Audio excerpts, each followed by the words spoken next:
Hello and welcome to Building Geek Cred. I'm John DeCook, your host. As always, this is brought to you by the Werewolf and Borg. On this episode, we're doing something a little different. This will be the first time ever unboxing a video game instead of a board game. This is the collector's edition of Metroid Dread, and we're going to take a look at what's inside this box.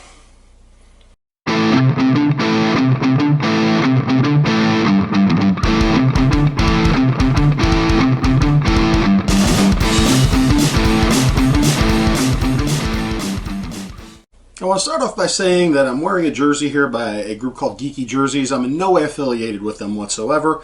Not a paid endorsement. I just love this shirt. It's my favorite shirt, and additionally, it falls right in with the Metroid theme. That's why I chose to wear it. But go ahead and check them out, geekyjerseys.com. They're fantastic.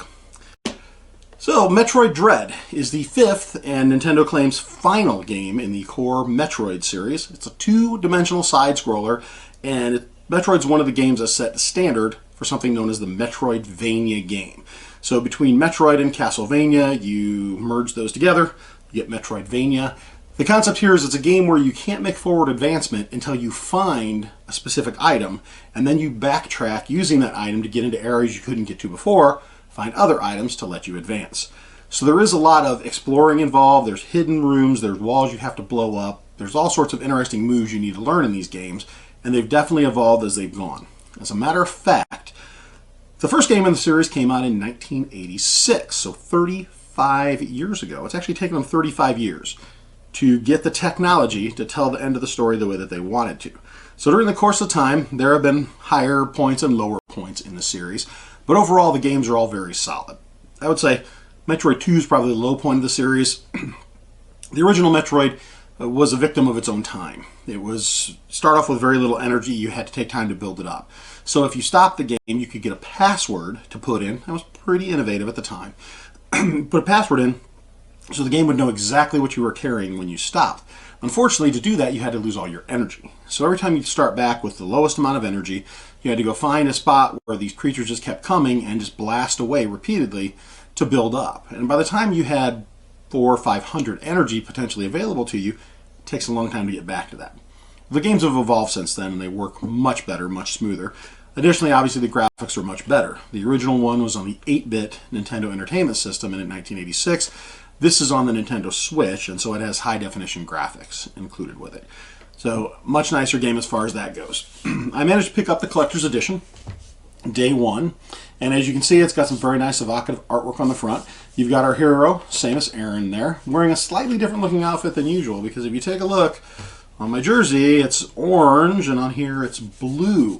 So if you followed the series, this looks a little more like the Fusion suit that she ended up Metroid Fusion with.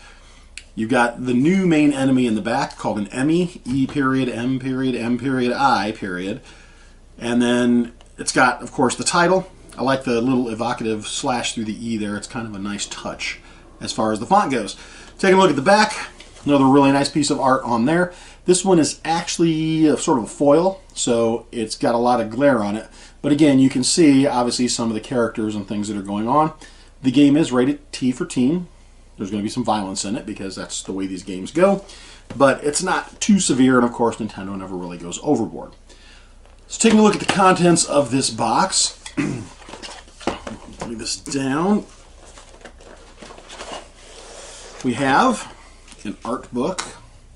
And this is actually, oh, there's the form factor on that. So this is the art of the Metroid games. Now I'm going to, of course, take time to look at this later. I did not pop the plastic on it, so I'm not going to be able to leaf through and show you too much of it.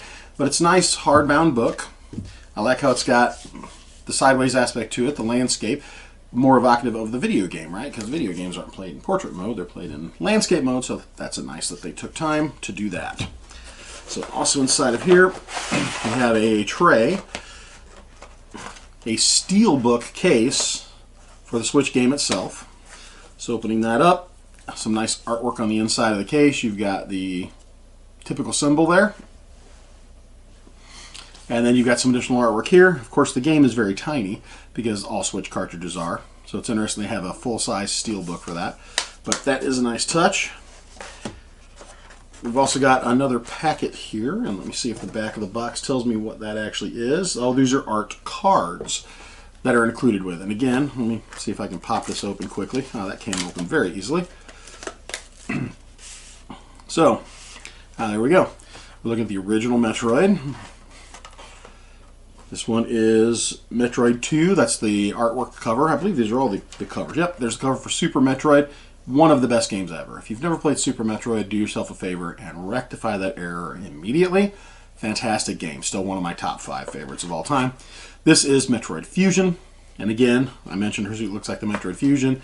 And then there's the actual cover from Metroid Dread. So, nice set of art cards.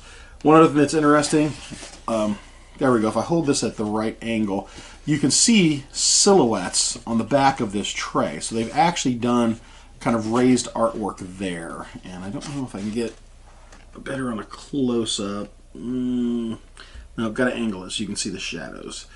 Not great, but again, it's interesting that they're trying to mold artwork directly into the tray as well. So, really nice job they've done with this collector's edition. Wasn't terribly more expensive than the new game would have been. It just was rather tricky to get a hold of. So, pre-orders were definitely the way to go. And if you play video games, you know anymore, anytime there's a deluxe edition offered, you need to pre-order, or you're at very little chance of getting a copy of it. So there you have it, a quick unboxing of the Metroid Dread Collector's Edition by Nintendo. This is for the Switch platform. It works on any of the Switches, the Lite, the original Switch, or the new OLED model. Matter of fact, the OLED released the same day as this. Gives you much richer, deeper colors as you go. But we've got a nice art book, art cards with each of the covers on it, and a steel book containing the game itself. So there you have, unboxing of the Metroid Dread Collector's Edition. Today on Building Geek Cred. As always, I'm your host, John DeCook, and we will see you next time.